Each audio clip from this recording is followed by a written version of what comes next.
Hey there, everyone. Today I'm excited to share some really simple but high impact strategies to prevent teacher burnout. Setting boundaries is one of the most important and powerful things you can do for your mental health and for your classroom.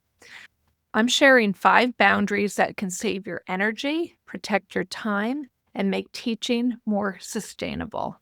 Let's dive in.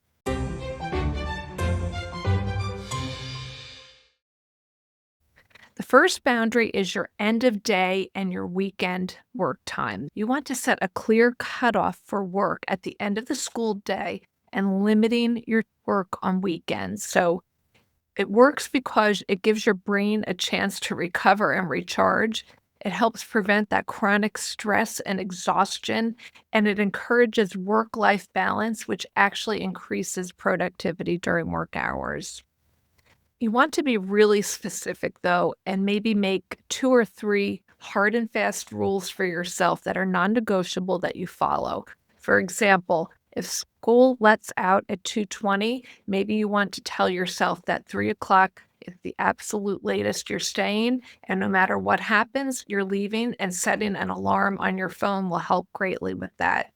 As far as weekend work, there are a lot of schools of thought on this. I always did do work on the weekends because I felt a little bit more mentally clear, but Saturday was completely off limits for me. I didn't start working again until Sunday, and it was a limited time in the morning, and that really helped me out quite a bit.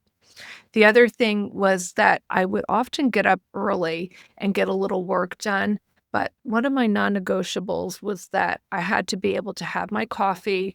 I had a journal that I wrote in, and that came first. So setting a couple of different hard cut boundaries is going to really help you. Boundary 2 is to delegate responsibilities to students when possible. So, sharing classroom tasks with students so that you're not doing everything yourself. And I was so guilty of this in the first few years of my teaching. I actually taught kindergarten when I began.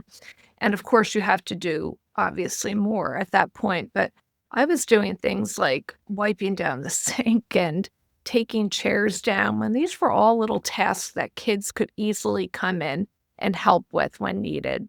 So this really does work. It builds students' ownership and responsibility.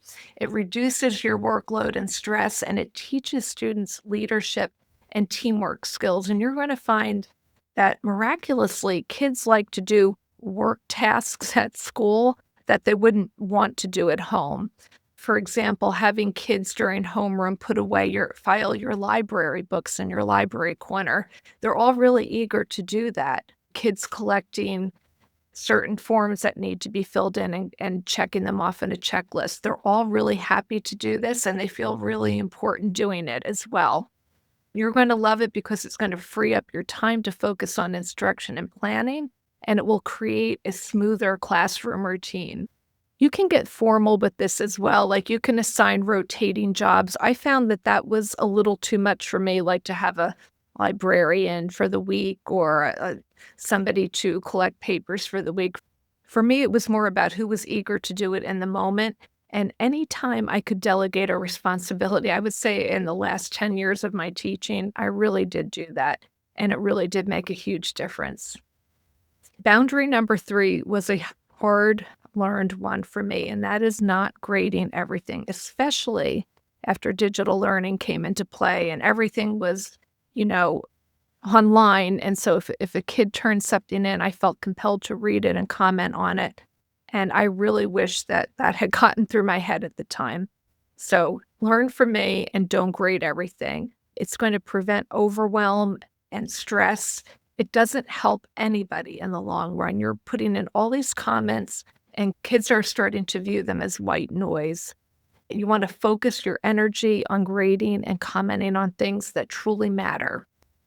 Students are going to feel less pressure for every single assignment. And although we want them to do their best work, they start to become obsessed with what you're going to take points off for, how much it counts for. So pick and choose wisely with that. Little tricks like if you give a homework assignment, you could just have them open it up, even if it's on a computer, take a quick look around to see if they turned it in, if it's complete, and just give them a completion grade. And really, that's what homework should be for. You can do the same thing with certain classwork assignments. So I'm giving you permission right now.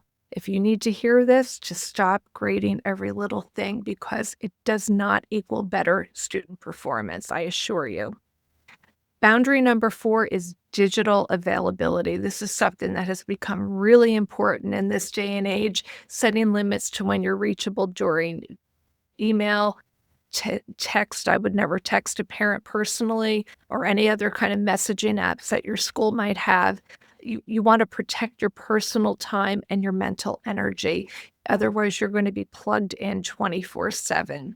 It helps set realistic expectations with parents, students, and colleagues. And I do think it is also good for parents as well, even though they might not know it, that they can't get an immediate response from you every time there's a thought on their mind, because it sets up this kind of pattern of anxiety for everybody involved.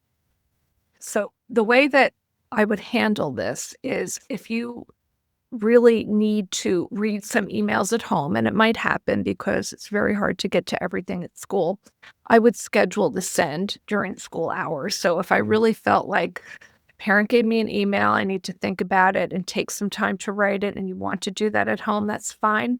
Schedule the send so that they're not getting it during the evening. It also disrupts their evening as well, especially if you're talking about something that might not be the most pleasant thing, like if their child just failed a test or if they're having a behavior issue in your class. You can easily turn off notifications when you're not in class, or if you just want to say to yourself, you know what, I need the entire weekend to turn off those notifications, or I need to turn off notifications between, starting at 7 p.m. But whatever it is, make yourself that promise and follow through with what works for you. The last one was a real game changer for me, and that is batching your lesson planning. This is where you design multiple lessons at once instead of planning each day individually. So it works because it increases efficiency and reduces daily stress. It helps you stay ahead and feel prepared and allows for more cohesive and well thought out instruction. So teachers love it because it's going to save them a lot of time during the week, and it's going to reduce that last minute anxiety.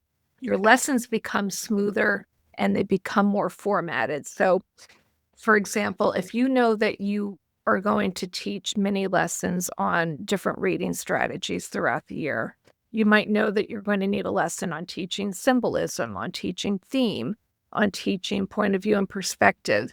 That's something you want to batch and make a template for so that you have all of them out and you're not shifting your mind from one thing to another. You know the format, you know what you have to do.